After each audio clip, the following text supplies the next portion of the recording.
Hi everyone, thank you for watching. I'm so excited because this is my first collab video, as they call them. and and you know what? And Johnny found me because he watched one of my videos with Justin Perry, and he has a YouTube channel. And I'm gonna let Johnny tell us about his YouTube channel, and then we're gonna talk things that we like to talk about. So go ahead, Johnny. Well, thank you so much, Michelle.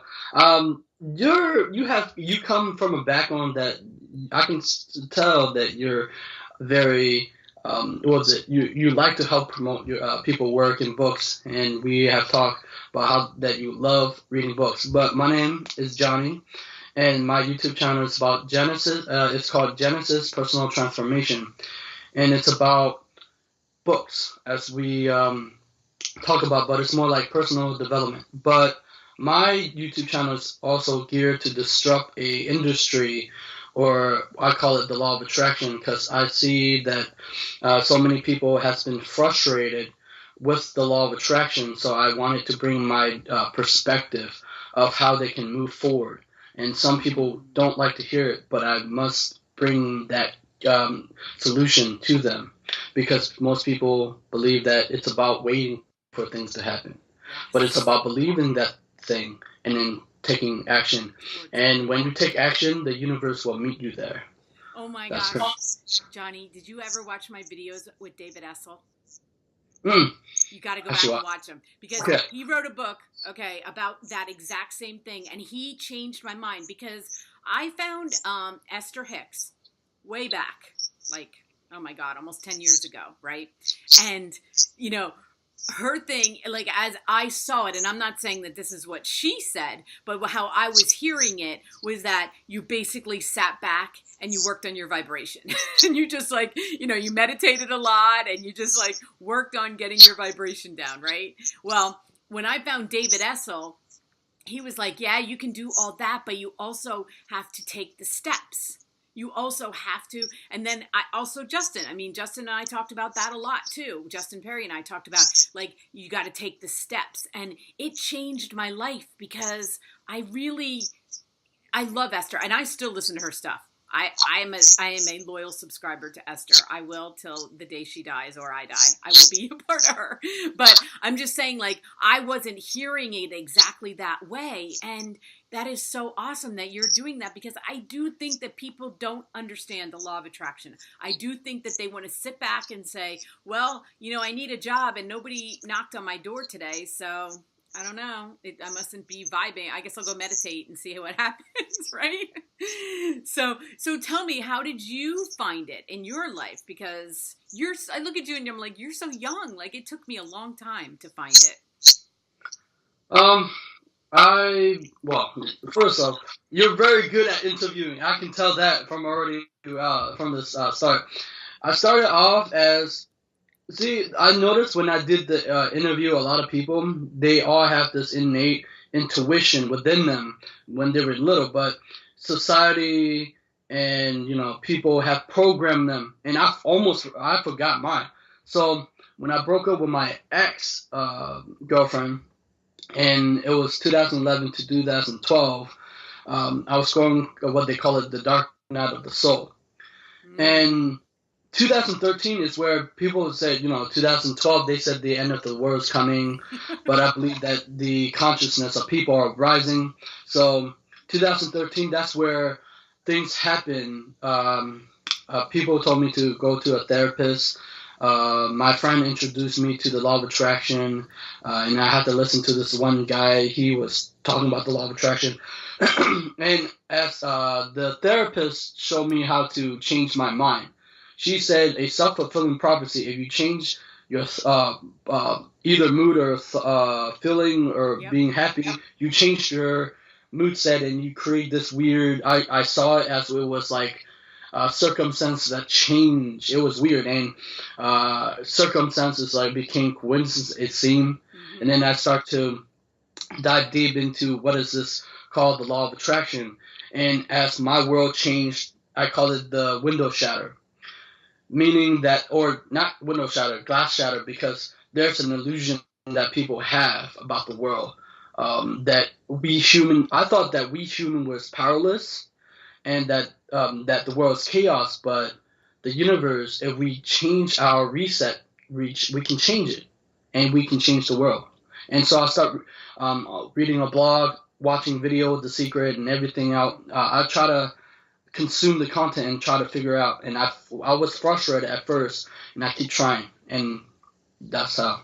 But I think that the law of attraction people, they only focus learning about the law of attraction instead of, there's so many things that they can learn from marketing, entrepreneur books to make it better, to see a bigger picture. That's what I'm trying to bring to them. Well, But you know what I love about us is my email is Genesis 1964, which was with the year I was born. And then when I saw that your email was Genesis, I was like, I've never met anybody that had that same email. I was like, that's crazy that we both have that word, that word in common, which means beginning, Yeah. I love that about us. So I thought that was really... Sorry about that. I forgot. Because you're so good at interviewing, like, you're really good at, like, when you talk. Like, that's the first time I've ever seen that. I would also like to hear your story and your background, because can you introduce yourself to the audience? Yeah, sure. Okay, so I was raised a Christian, okay? And, I mean, really, really hardcore. I mean, I was raised a Christian. Like, I went to church every Sunday, went to, everything, all the way through. And I had a really hardcore belief in Christianity, but and I'm not saying that I debunk it. What I'm saying is that it just wasn't the whole story, is what I believe. I believe that religion, organized religion, is part of the story. That there's other parts to the story. And so, I raised my children Christian, but my life started when, in 2011, my mom was diagnosed with cancer, and she was dying, very quickly. And my brother introduced me to Esther Hicks, and he said, you need to listen to this.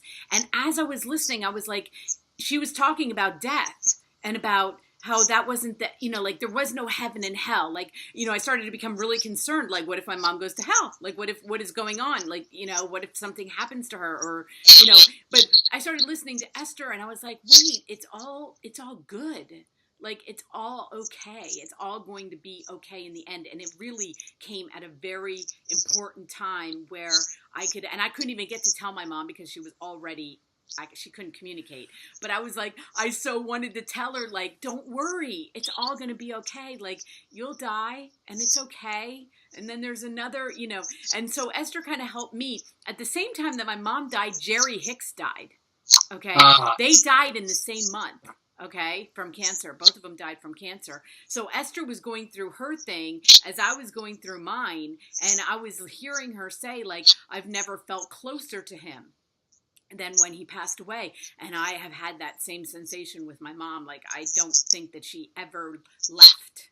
I don't think it's a leaving. But then the rest of my life, I was like, okay, wait a second. This is all starting to make sense to me. The things that I believed were just, they were kind of like when you said the glass was shattering, it's like everything was falling away. Like, all that stuff that I thought about sin, that I thought, like, all that stuff I was raised with, I was like, wait, that makes no sense. It doesn't make sense. It doesn't make sense that God created us to come here and to see if we pass a test. Okay? And I couldn't buy into that anymore. Because I was like, you know what? I failed. How about we just go with I fail and then I can just die now because I'm never going to pass this test. And then when I realized that I left myself off the hook of the test, there's no test going on here, and it's all about this journey of finding and even working through law of attraction, because like you said, you start off with The Secret. I think everybody kind of did. That book came out, and I don't even know what year. I'm trying to think. Well, they said 2006. 2006, and Wayne Dyer. I love Wayne Dyer because he came out with those books too right after The Secret. Those were awesome. But that was just the beginning, because The Secret wasn't about everybody just, The Secret made it seem like everybody can just, not do anything. Just everybody just sit down and things will start coming to you. And that's not it at all. Like, now I understand that. And because if I wanted to do this, like, I couldn't, how was I going to put out videos if I wasn't going to put out video? Like, how am I going to become, somebody that's an authority on books if I'm not going to actually do the work? How does that happen? It doesn't happen, right? Yeah.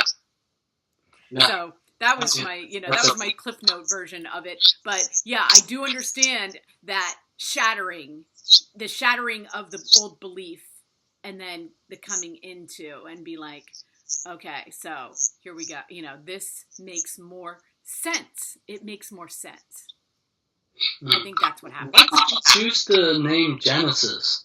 I'm curious. Like for your email. I came up with because I was trying to come up with a name for my email, and then I was like, I wanted to make it something I could remember, and I was like, oh well, I was born in 1964. That was the beginning. Genesis is the first book of the Bible, so I did Genesis 1964. Yeah, I thought the same thing just because of my YouTube channel. I was like, Genesis, it was in the Bible, and it's like, oh, okay. I don't come from a background of Christian or Catholic. Mine is more Buddhism, but I dissociate myself with Buddhism because I think that when people... Now, The Secret and all the Law of Attraction, most people never took the time to actually go deep.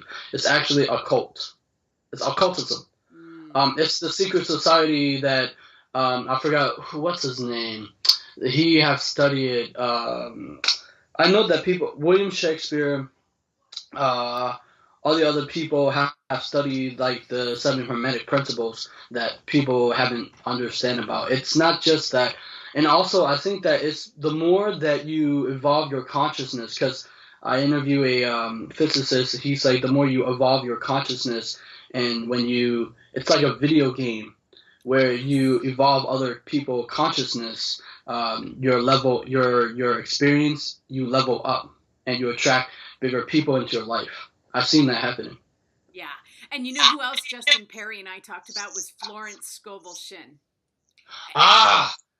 The Game of Life. The Game of Life, right? I mean, I have so many, because I read tons of Law of Attraction books. I was trying to find the answer.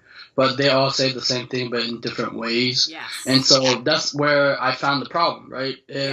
Most people who are entrepreneurs, they're trying to solve a problem. And so when people teach the Law of Attraction, they're not trying to solve the problem that I'm trying to solve. So I start researching, I start reading, because that's how people who teach YouTube say you're supposed to find a pain point, right? Yeah. So I go to, the book reviews. Usually when I buy books, I don't know if that would be you, where you just buy books, but you don't read the reviews. Sometimes I think it's biased. But I don't read reviews ever. Yeah. So, so I read what people say about the Law of Attraction. They're saying, "Oh, it's too simple. Is there any more?" Or, "Oh, it's I already heard this." The problem is, when they say like that, they're searching for some complexity, but they're not using it. So that's why I wanted to bring to the audience, like, hey, it's not about that. It's about you reading the book and trying to find the answer, but then you read other books, not just the Law of Attraction, and you go out and do your dream or whatever that may be, and you're going to have a hard time. It's not like... my favorite book is by Brian Tracy, Think and Grow Rich. First time I read Think and Grow Rich, I couldn't understand it because it was too complex. Right. And then after I read like second to third time, I understand it. But the most powerful one was Joseph Murphy, The Power of the Subconscious Mind. Oh my gosh. That is such a good book. Yeah. But when I'm trying to, how you watch these videos, and there are so many. I mean, in my free time, I watch these YouTubers that do Law of Attraction just to hear their stories, and Jake Ducey, I love. Oh, okay. Do you know who he is? There's what's the other guy's name? Whatever. Anyway, I'm going to tell you a story that happened to me that I always try to think about when I want to manifest something, because I do think, and I want to see what you think, there's a little bit of also a letting go of it. Okay. So I was, this happened so long ago, and I didn't know anything about Law of Attraction. Nothing. Okay. So, but this is just a story in my life that I always look to. I was 21. My dad was in the hospital. My mom was always with him. I was basically alone. But the boyfriend I was engaged to was in the Marine Corps, and he was stationed in California. I was in Pennsylvania. So I was really alone, right? And there were no cell phones, okay? Like, we had to do landline, all right? So our communication cost a lot of money, like $500 a month or something. And it was not a good communication because I could never get to him. So anyway, we were supposed to get married, but our communication wasn't good. And I was just like, oh my God, I can't, I was going insane. I felt like I was going insane. So one day I was like, I said, that's it. I'm done. I'm not calling him anymore. I'm not doing this anymore. Like, I just literally was like, I'm finished. It's over. Right? He called me that night and was like, I just want you to come out here and let's just go to Vegas and get married.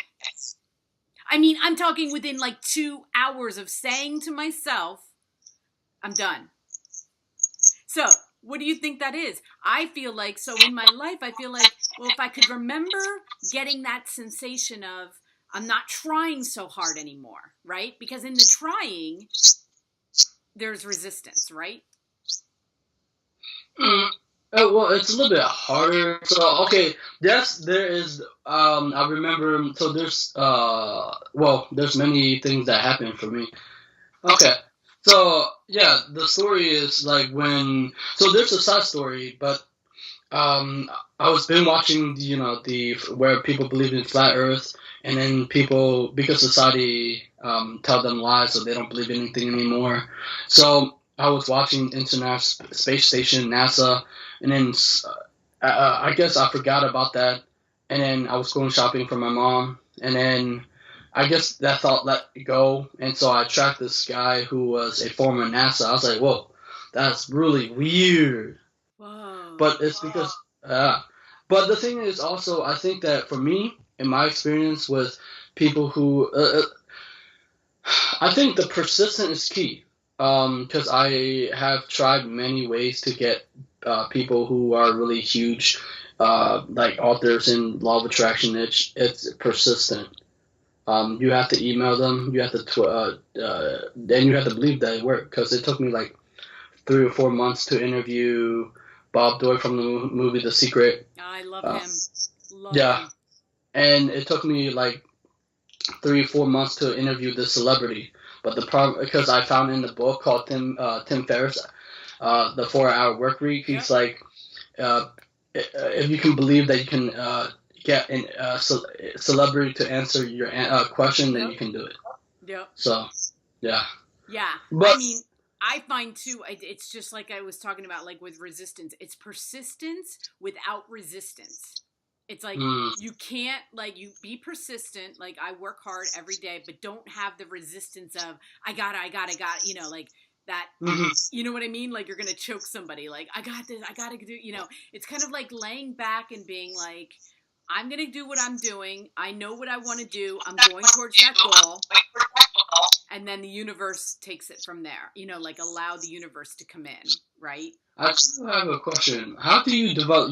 I know that you're very good at listening and you're very good at like interviewing. How did you develop that interviewing style, and where did this practice come from?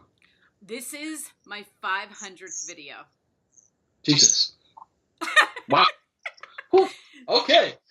That's how, because you know what? I heard somebody say, what is that 10,000 hour mastery thing?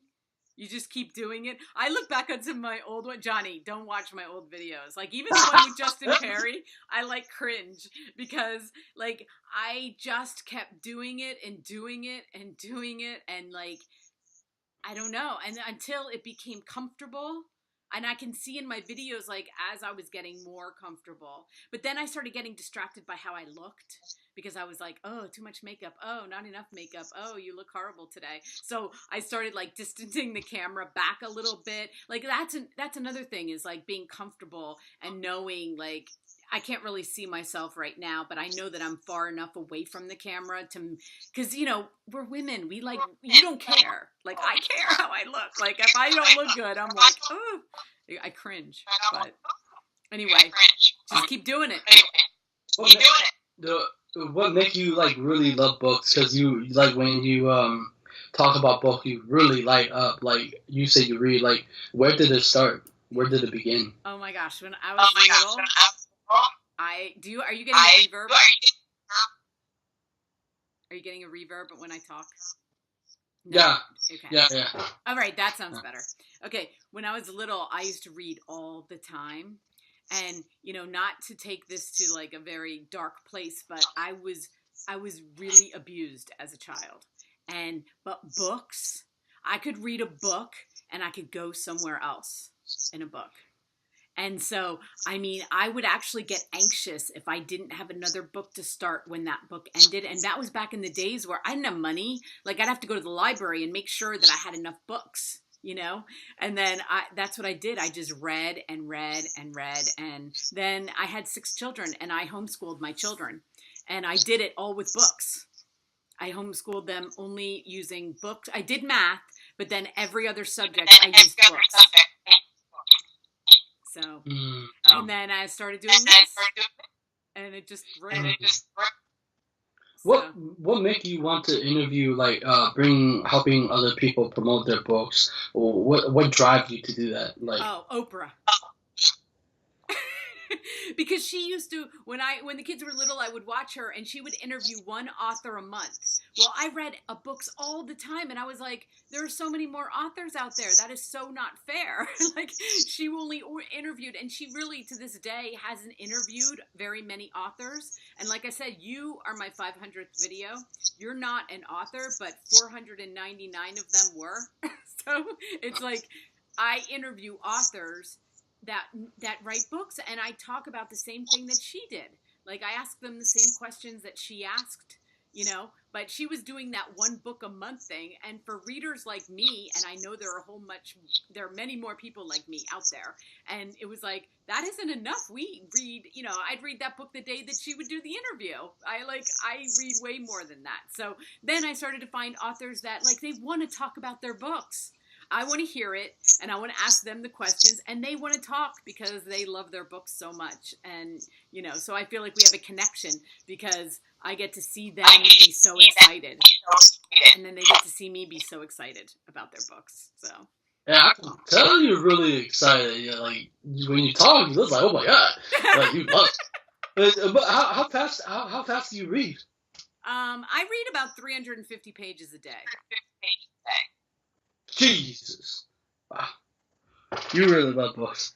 Like, do you read fantasies, or how do you with self-help and personal development? I do some self-help, but I read women's fiction, thrillers, autobiographies, memoirs, biographies, history. I love history, so I'll read any history book. I'm actually doing a couple of them this week. So yeah, I stick to kind of like the New York Times bestseller, but I don't go to the fantasy. I tried. Nobody can live up to J.R. Tolkien very well. I mean, if they were all like him, I think I could do it. But I get lost into fantasy, and my mind starts going to other places, and so I do try to stay away from fantasy as much as possible. But I do the other genres, and I shouldn't say I haven't read any fantasy. I have read some, but it's just not, I think that other people do it better than I do. I have seen, like I told you before, I've seen younger booktubers do it way better than I can. So I would think, well, I'll let that to them, and I'll stick with the other books, and, more for people my age, and, let you guys all do the, of course I do like a good YA, I'm not against YA at all, so. What was it? I was trying to figure out, what was it? What does success look like to you? Okay, are you ready? Success to me, I used to say 3 years ago when I started this channel, I wanted that 1 million plaque, that you get if you get on YouTube and you get 1 million subscribers, and they give you this like plaque thing that people like unveil when they get it, right? But now so many people have it, so I'm like, well, maybe I want 5. Maybe I don't know. I mean, 1 million would be absolutely amazing. That would just be amazing. I'm not gonna lie, okay? But I do always have, like, it always grows, because I'm always like, I know there are 1 million readers out there, at least, right? So, and I know they love their authors, so I know that I can, like, I just want to connect, I want to find them. I want to find that audience, and then that's what does success look for you on YouTube? At first, because, all the YouTubers, people teach about the numbers, and people get caught up the numbers. And so, for me, I want to be able to interview celebrities, famous people, and I believe I can do it because I already saw that I can do it. Because you have to believe that, but they need in the numbers. So that's I see that my path is going. It's because I read really books that try to break that barrier between my mind.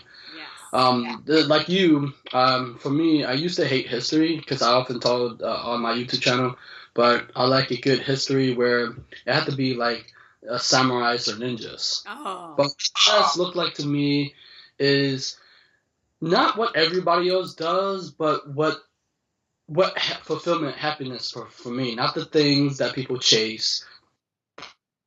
Because I think that too many people chase a thing. That's what they're promoting, but I don't want to promote that. I want to promote fulfillment. But go ahead. Yeah, well, I just want to tell you, and we'll talk again, Johnny. This doesn't have to be our only interview, because as we learn stuff, we can help each other. But I want to tell you that I interviewed, and I'm not going to give names. Anybody can go back in my library and figure it out. But I have interviewed some successful, I'm going to put that in quotes, what maybe a lot of people would say were successful authors, and I have to tell you, they were my worst ones. You know why? Well, yeah, go ahead. I'll tell you why. Because I figured it out after a couple of them, which is why I don't really chase the celebrity authors anymore. Is because they don't need to sell me their book. They don't care if I buy their book. Okay? They've got millions of people buying their books. They're on, like they don't need me, right? So I figured that out.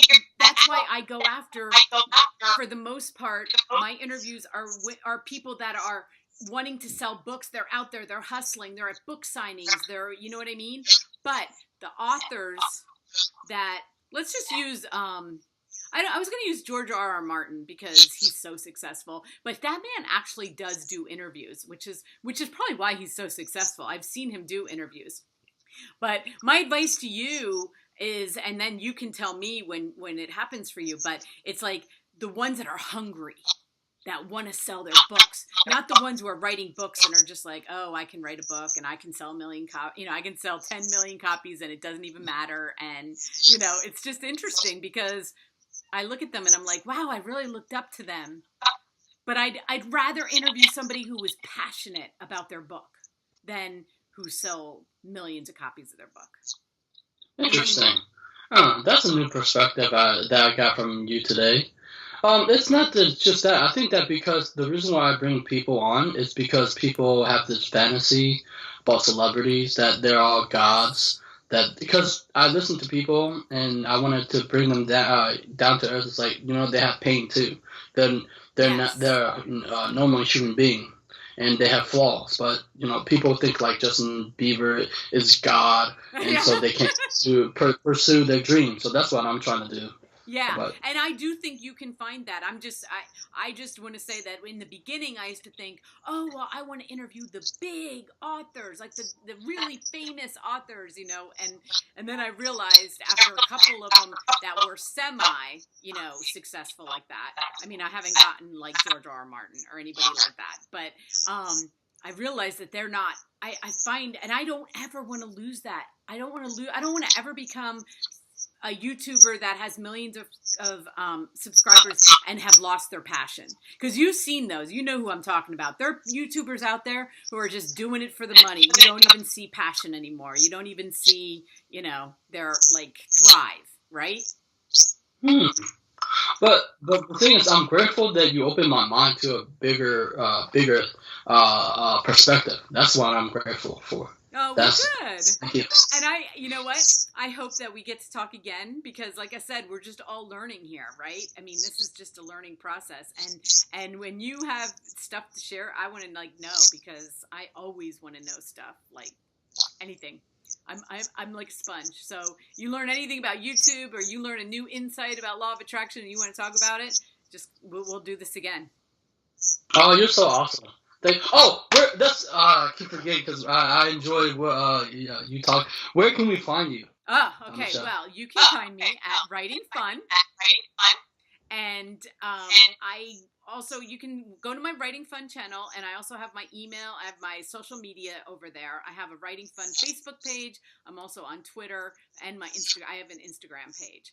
And where can we find you? Because you're going to be on my channel too. So you can you can find me at YouTube, but sometimes it doesn't work. But you have to type Genesis Personal Transformation, the whole thing the same, like not separate. You can find me at Twitter at Nguyen Johnny6. So that's where you find me the most. I tell you what, Johnny, email me all your links, and I'll just put them in. Oh, okay. Okay? Okay. It was so nice to talk to you. And I feel like I made a YouTube friend, Johnny. You're my first YouTube friend. Yay! High five. Yay! Dude, thank you so much. Thank you. Awesome. Bye-bye.